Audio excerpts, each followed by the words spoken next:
नमस्कार मित्रांनो, स्वागत आहे तुमचं पुन्हा एका नवीन व्हिडिओमध्ये. मित्रांनो, पृथ्वीवरील नॅचरल तेलाचे साठे संपले तर काय होईल? ते जमिनीखाली तयार व्हायला किती कालावधी लागतो असे अनेक प्रश्न उपस्थित होतात. तर याच सगळ्या प्रश्नांची उत्तरं आज आपण जाणून घेणार आहोत. मित्रांनो, इराण, अमेरिका आणि इस्रायल यांच्या युद्धामुळे तेल आणि तेलांच्या विहिरींची चर्चा सध्या फार सुरू आहे. जमिनीखाली दडलेले तेलाच्या भांडारांमध्ये लोकांमध्ये अधिक उत्सुकता पाहायला मिळते. जमिनीखाली कच्चं तेल कसं तयार होतं, कुठे तयार होतं आणि काही मोजक्याच भागात ते जास्त प्रमाणात का दिसतं, असे अनेक प्रश्न लोकांच्या मनात असतात. सोबतच पृथ्वीवरील नॅचरल तेल साठे संपले तर काय होईल? ते जमिनीखाली तयार व्हायला किती कालावधी लागतो, असे अनेक प्रश्न लोकांच्या मनामध्ये असतात.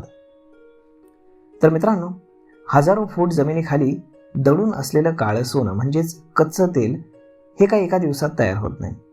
आपल्याला पाहून आश्चर्य वाटेल, आज आपण जे पेट्रोल किंवा डिझेल वापरतोय ते तयार होण्याची प्रक्रिया पूर्वी मनुष्य नव्हते तेव्हाच सुरू झाली होती. ही निसर्गाची एक अवघड आणि फार जास्त वेळ घेणारी प्रक्रिया आहे, ज्यामध्ये मृत समुद्री जीव आणि काही वनस्पती इंधन रूपात रूपांतरित होत असतात. आपल्याला विश्वास बसणार नाही की कच्चं तेल जमिनीखाली तयार होण्यासाठी 10 लाख ते 10 कोटी वर्षांपर्यंतचा काळ लागतो.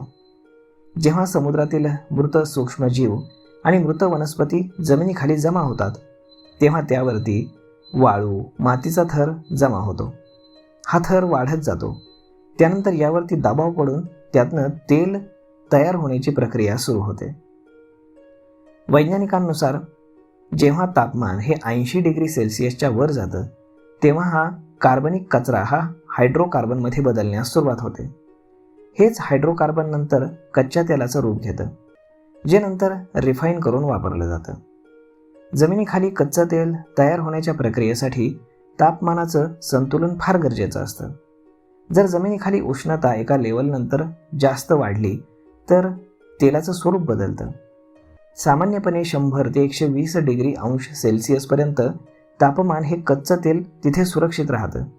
परंतु तापमान वाढलं तर तेलाचं रूपांतर हे नॅचरल गॅसमध्ये होतं. हेच कारण आहे की जिथे तेलाचे भांडार आढळतात तिथेच नॅचरल गॅस देखील मिळतो. म्हणजे यातून काय स्पष्ट होतं की मनुष्यांद्वारे तयार करणे ही गोष्ट अशक्य आहे. आणि ज्या वेगाने जगामध्ये तेल आणि गॅसचा वापर होतोय, त्या वेगाने निसर्ग तेल तयार करू शकत नाही. एकदा जर जमिनीखालील तेलाच्या विहिरी आटल्या तर त्या पुन्हा भरण्यासाठी कोट्यावधी वर्षांची वाट पाहावी लागेल.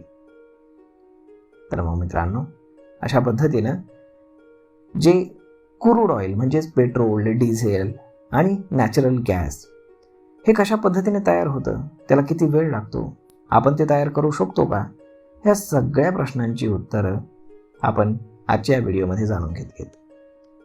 तर मग मित्रांनो, हा व्हिडिओ, ही माहिती तुम्हाला कशी वाटली हे तुम्ही आम्हाला कमेंट करून नक्कीच सांगा. आणि जर हा व्हिडिओ तुम्हाला आवडला असेल तर आपल्या जवळच्या मित्रमंडळींसोबत देखील हा व्हिडिओ तुम्ही शेअर करायला विसरू नका. धन्यवाद.